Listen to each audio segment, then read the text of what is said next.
Selamat datang teman-teman Omong Kripto, dengan saya Osi. Kembali lagi channel Omong Kripto.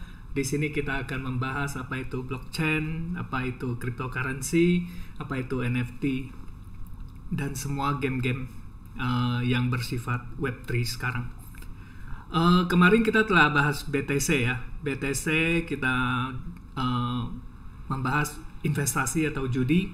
Mungkin bagi yang belum dengar, boleh entar klik link di bawah, entar saya cantumkan sebagai itu. Kita tahu ya, perkembangan dari Bitcoin pertama dari 2009 ke 2012 masih sangat frontal. Bahkan dia di 2010 seperti yang kita jelaskan kemarin, masih ada menggunakan 10.000 Bitcoin untuk hanya membeli dua potong pizza. Jadi tapi yang luar biasa setelah berkembang segitu pesat, begitu Ethereum ada, blockchain itu menjadi satu perubahan sekali yang menjadi satu teknologi yang mengubahkan dunia. Bahkan kita tahu sekarang hampir banyak government lah, teknologi AI, gaming, semua mereka menggunakan teknologi blockchain. Mungkin kita bisa lebih detail kita bahas apa sih tentang Ethereum itu, karena kita mesti kupas dulu nih Ethereum, karena kalau kita nggak kupas Ethereum, kita selamanya juga akan bingung, karena blockchain dengan Ethereum itu, dengan smart contract itu berhubungan sangat ketat. Kita tahu pendiri Ethereum itu Vitalik Buterin, mungkin aku nggak perlu kasih fotonya, tapi ada sih. Dia salah satu juga co-founder dari Bitcoin Magazine. Jadi dia itu 2012 dia itu mendirikan Bitcoin Magazine. Jadi di 2015 dia itu, ini ada fotonya nih, Vitalik Buterin. Dia itu programmer asal Rusia Kanada. Jadi dia itu apa Ethereum? Kita bisa baca Ethereum ini sebuah dompet digital dan uang digital yang dalam bentuk Ethereum yang bisa kita gunakan sampai sekarang ini. Mereka itu dianggap semua orang, perbankan bagi semua orang. Apa artinya perbankan bagi semua orang? Jadi kalau dulu mungkin kalau kita mau mendapatkan bunga atau apa, kita harus miliki bank baru kita bisa dapat bunga, atau kita pinjam ke seseorang dan bunga, tapi itu kan satu risk. Tapi dengan di blockchain kita bisa staking dan kita mendapat bunga, dan hampir kalau kita taruh ke jaringan yang terpercaya itu hampir risknya tuh zero. Risknya kembali ke diri kita sendiri. Kenapa kadang dunia di uang digital orang bisa hilang atau apa? Karena dia lupa password. Begitu kalau digital lupa password, ya lupa lah semua. Itu yang paling penting, kita harus ingat password kita harus mungkin ke depan kalau saya jelasin tentang di dompet MetaMask itu ada dompetnya Ethereum, itu ada key private, ada kata-kata pemulihan, itu harus kita catat, bahkan kita harus print, kita taruh di brankas kita, menjaga dia seperti emas. Dia kayak internet yang lebih private. Maksudnya apa internet lebih private? Jadi istilahnya kita menggunakan segala sesuatu, kita itu tidak perlu dalam pengawasan seseorang. Contoh sekarang, kalau kita kirim uang di bank, kita tulis semua, sampai keperluannya kita harus tulis untuk apa. Tapi kalau di jaringan ini, begitu kita kirimkan segala sesuatu, selama uang itu memang kita ada, kita kirim aja. Dan kita tinggal cek melalui teks transaksi. Kalau teks transaksi itu sukses, berarti orang itu pasti akan terima. Dan orang itu nggak bisa ngelak bahwa dia tidak terima, karena kita bisa lihat sukses apa nggak sukses. Jaringan peer-to-peer, karena gitu ini memindahkan uang, yang seperti tadi saya bilang, begitu kita udah membeli sesuatu dari seseorang, dan kita minta dompet MetaMask-nya, ya kita transfer, kita bisa lihat di teks transaction, sukses apa enggak. Dari sanalah kita, makanya seseorang itu tidak bisa ngomong, saya tidak terima, kita tinggal screenshot aja teks transaction ke dia. Dan kita juga bisa klaim ya kalau ada kendala, misalnya sangkut di tengah atau apa semua, tapi itu jarang sekali terjadi. Karena yang mencatat transaksi ini bukan satu dua mesin, tetapi blok-blok mesin miner itu mencatat segala transaksi karena mereka dapat fee dari keberhasilan pencatatan daripada mereka. Mungkin ntar saya akan jelasin bahwa itu adalah proof of work ya, proof of work itu dari mining gitu. Tahan penyensoran ya, seperti saya bilang bahwa kita tidak perlu izin untuk membeli sesuatu, tidak perlu iya atau enggak, yang penting dana kita ada, kita mau udah terjadi transaksi dan orang itu udah oke, kita tinggal pay aja itu, dan itu terjadi transaksi dan barang. Makanya itu yang terjadi di dalam dunia NFT ya. Jadi sekarang misal kita beli satu gambar itu langsung masuk ke wallet kita dan itu menjadi gambar milik kita selamanya. Jaminan perdagangan. Ini di sini Ethereum menciptakan lapangan bermain yang setara. Pelanggan memiliki jaminan terintegrasi dan aman bahwa dana mereka hanya berpindah tangan jika Anda memberikan yang Anda telah sepakati. Anda tidak membutuhkan pengaruh perusahaan besar untuk melakukan bisnis. Kita tahu yang seperti kemarin yang di Gozali. Gozali itu transaksi, jadi istilahnya dia nggak perlu liris gambarnya, dia tidak perlu izin dan siapapun, yang penting dia ikutin jaringannya si OpenSea dan dia upload dan ternyata laku dan terjual. Itu yang dikatakan jaminan perdagangan dan uangnya masuk semua ke dia gitu. Dan teman-teman yang membeli dan menjual lagi itu juga mendapatkan keuntungan daripada itu. Kompatibilitas untuk kemenangan produk dan pengalaman yang lebih baik dibanding sebanyak waktu, compatible perusahaan kesuksesan satu sama lain. Jadi blockchain ini memang dibangun itu atas satu jaringan. Memang Ethereum itu membangun itu dia membuat satu kayak virtual mesinnya untuk bentar. Saya ingatnya soalnya singkatannya dong nih. Jadi Ethereum Virtual Machine itu buat kayak eksekutor smart contract-nya. Jadi segala transaksi itu dilakukan itu gitu.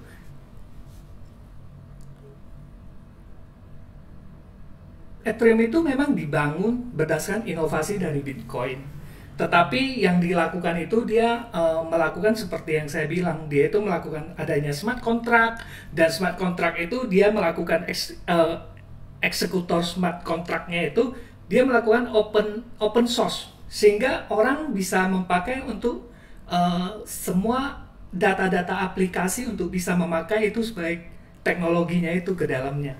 Makanya mereka dengan cepat setelah Ethereum ini berkembang, begitu banyak financial, DeFi semua berkembang di dalam jaringan Ethereum ini. Dalam kita beli koin ya, saya condong pasti lebih memilih koin yang memiliki smart contract. Karena minimal saya tahu koin ini dia memiliki pendapatan. Pendapatannya apa? Karena dia bikin smart contract untuk orang lain, untuk orang-orang yang memiliki ide untuk mengembangkan perusahaan mereka ke dalam blockchain. Ya, kita sekarang udah tahu banyak sekali yang bisa dikerjakan di dalam blockchain ini. Tentu kita mata uangnya Ethereum ini ETH, kita juga tahu orang sebutnya. Dompetnya ETH itu MetaMask. Jadi saya saranin kalau teman-teman yang banyak main di dalam Ethereum atau cryptocurrency, minimal wajib punya dompet MetaMask. Satu video ntar saya juga akan ajarin gimana cara install MetaMask serta keep tentang key private-nya semua. Karena itu penting banget untuk pemulihan wallet. Dapps Ethereum, jadi di dalam Dapps ini mereka bisa bangun keuangan, pekerjaan, media sosial, game, metaverse, semua bisa di sini semua. Jadi keuangan decentralized DeFi. Decentralized DeFi ini memang gede sekali di dalam blockchain. Kenapa saya bilang gede sekali? Kita tahu ya, sekarang kalau saya di dalam pilih-pilih koin, saya kan juga mau aman dong. Kenapa mau aman? Karena saya harus yakin bahwa koin yang saya keep ini memang punya keuangan dan nggak kabur. Jadi condong saya biasa tuh lihat di DeFi lama. Di file lama itu kita bisa lihat total lock value yang terjadi di dalam dunia blockchain ini berapa. Sekarang itu total lock value itu 231 miliar. Ini update terus US dollar ya. Dan siapa aja yang ke lock? Kita bisa lihat nih di bawahnya.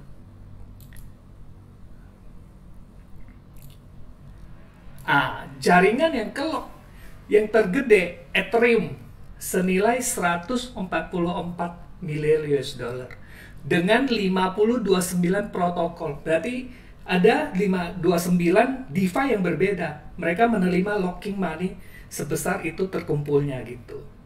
Yang kedua terjadi di BSC, Binance. Ntar sedikit kita kupas tentang Binance ini ya, jaringan smart contract-nya semua. Dia itu total 15 setengah miliar.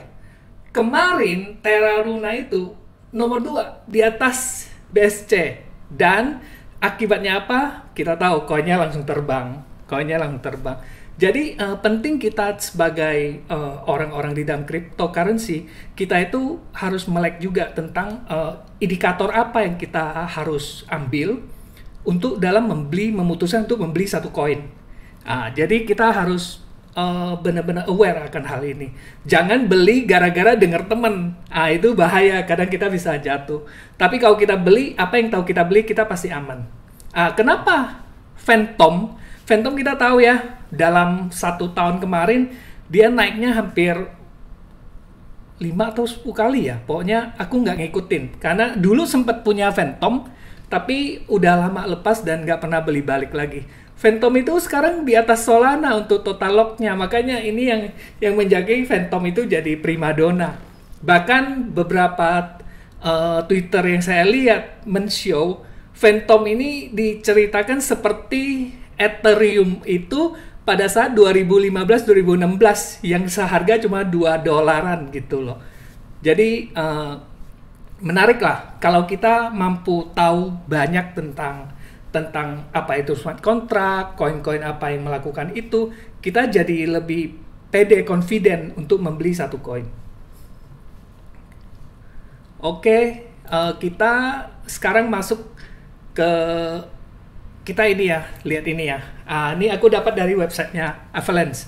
Avalanche itu salah satu pemain smart contract juga.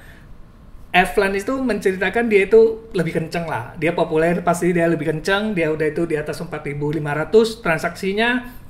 Dan dia itu proof of stake. Dan Ethereum masih proof of work. Proof of work sama seperti Bitcoin. Proof of work ini adalah mereka melakukan mining untuk memproses validasi data. Tetapi kalau proof of stake adalah koin yang ke stake ke dalam itu yang memvalidasi data, dan dari hasil itu mereka mendapat reward kayak bunga gitu. Tapi di Ethereum 2.0 mereka udah masuk ke teknologi proof of stake, dan dikatakan mereka akan running di atas 1.000 sampai 5.000 TPS. Jadi tak usah khawatir, Ethereum itu masih berkembang terus. Kita lihat juga mereka itu benar-benar market leader, dan mereka itu mengerjakan semua kebutuhan yang dibutuhkan. Tadi kita sempat cek apa sih yang memang bisa dikerjakan sama blockchain ini. Nih, sekilas kemarin aku lihat. Ini berarti kalau kita dari live coin kita lihat, ini udah terjadi. Ini adalah udah terjadi. Jadi Charity ada protokolnya 443. Lending 315, insurance, government. Jadi sebenarnya semua udah bisa dikerjakan di dunia blockchain ini. Jadi ini adalah yang pasti ini bukan Ponzi, karena kemarin sempat saya juga mau bilang, karena ada beberapa orang kripto ini kayak Ponzi ya, cuma Ponzi besar gitu. Tapi kalau melihat kita ke area sini, kita melihat ini adalah teknologi. Kripto itu ada teknologi, blockchain itu ada teknologi. Gimana kita memandangnya ke depan? Karena dia bisa mengerjakan segitu banyak pekerjaan. Ya, tadi saya bilang kita DeFi, Terus Ethereum juga masuk ke NFT, ya tahu dia juga salah satu kita lihat OpenSea yang paling ramai itu semua memakai jaringan Ethereum, itu sangat kencang sekali kita tahu. Dan terakhir Tau ini saya juga masih belajar tentang Tau. Kemarin sempat dengar-dengar dia kayak vending machine lah. Kalau vending machine kan ada orang isi, udah itu ambil uangnya, udah itu mengisi kekurangannya lagi, dan itu kalau tahu dipotong semua. Begitu itu tahu kurang, dia akan saling isi dan saling memberitahukan. Jadi itu menjadi istilahnya satu organisasi tidak perlu CEO. Mereka jalan sendiri dengan rutinitas mereka, dan akan mereka terus update lebih baik lagi. Itu tahu. Nah, mungkin ke depan kita akan jelaskan lebih tahu ya. Oke, kita kembali lagi ke Binance ya. Kita tahu Binance itu sangat mirip dengan Ethereum, dan Binance itu pertama kali mereka sebenarnya udah bikin yang namanya Binance Chain di 2019, tapi nggak begitu sukses. Jadi pada saat September 2020 mereka itu membuat istilahnya mengadopsi memakai Ethereum punya virtual machine. Jadi karena Ethereum virtual machine itu adalah open source, jadi mereka menggunakannya dan dimodify sehingga untuk dipakai menjadi BSC yang kita pakai sekarang ini. Kelebihan dari BSC tentu dia itu melengkapi daripada Ethereum yang gas fee-nya sangat mahal. Kita tahu kalau kita pemain di Uniswap, kita pemain di OpenSea, kita ngelihat, aduh begitu gas fee, kadang kita nggak jadi beli hanya ya gas fee. Tapi kalau Binance itu men-solve segala sesuatu lah. Gas fee Binance murah, bahkan kita nggak usah khawatir. Dan Binance itu dia juga satu kelebihannya adalah dia bridge. Dia bisa bridge dengan berbagai mata uang jaringan yang ada dengan bridge yang dia punya. Jadi itu sekitar tentang Ethereum, Binance. Jadi dia itu dua market leader untuk smart contract, dan kita tahu penantangnya sekarang yang cukup ramai Solana yang seperti tadi saya jelasin, Avalanche ya toh, Polkadot, Polygon, mereka itu semua yang luar biasa. Bahkan katanya Phantom yang menjadi masa depan daripada chain. Kita bisa lihat di sini. Begitu kadang kita lihat koin baru muncul ya. Ini di samping ini kita kelihatan banget chain-chainnya semua. Dia pakai chain apa? Jadi kita melihat inilah kelihatan prospek dari koin bahwa mereka bisa mengembangkan kebutuhan orang supaya mereka nggak perlu mikir untuk membuat apa, tetapi dari tempat-tempat lain mereka memakai jaringan untuk keperluan semua ke depan. Bahkan kita tahu China yang memblok tentang blockchain dan cryptocurrency, tetapi satu yang mereka persiapkan adalah yuan digital mereka could operate on Ethereum. Jadi ya mereka juga sebenarnya melek akan teknologi, tapi mereka tahu blockchain ini bisa membunuh perbankan dan lain-lain yang masih versi lama gitu. Karena yang nama digital itu kita itu bisa melakukan segala sesuatu hanya dari laptop, dari handphone kita bisa melakukan segala sesuatu, kita nggak perlu kemana-mana. Bahkan saya pernah cerita kepada teman saya gimana tentang kalau blockchain berkembang sangat pesat ya, karena jujur aja kita istilahnya kita kalau dari Binance kita withdraw ke toko kripto, kita withdraw ke bank kita lokal hanya butuh less than 10 minutes.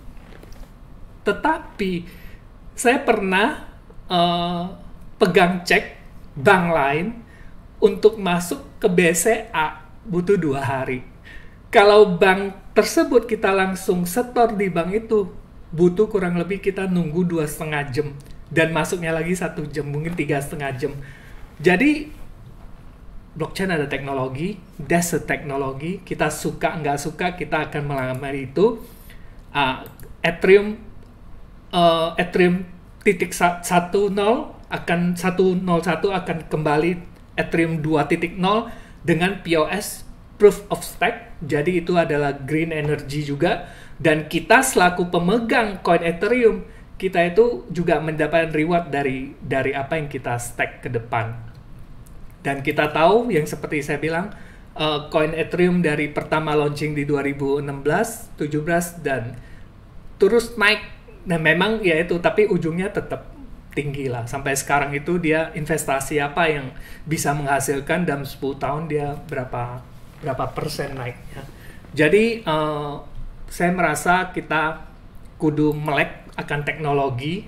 Kita nggak boleh istilahnya masih menganggap ini adalah ponzi atau judi. Mungkin itu terjadi kalau kita tidak tahu apa yang kita beli. Tetapi kalau kita tahu apa yang kita beli, mungkin ini adalah investasi.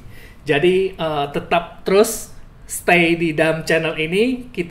Saya sebenarnya udah nggak sabar pingin berbagi tentang koin-koin metaverse, apa itu game DeFi, apa itu NFT. Cuma saya berasa ini adalah dasar. Kalau dasarnya kita kuat, ntar kita ke depan-depan kita akan terus nggak scare karena marketnya turun naik. Karena jujur aja kalau di crypto marketnya memang agak cepet banget berubahnya persennya. Kalau turun 10%, 20% rugi, kayaknya kita udah kebal biasa. Tapi kadang kalau naik, makanya pola kita yang kita harus invest, kita jangan belinya pada saat FOMO, kita beli low, sell high. Itu adalah tujuan kita di dalam cryptocurrency ini. Stay tune di channel ini Omong Crypto. Jangan lupa subscribe dan share bila ada suka. Terima kasih.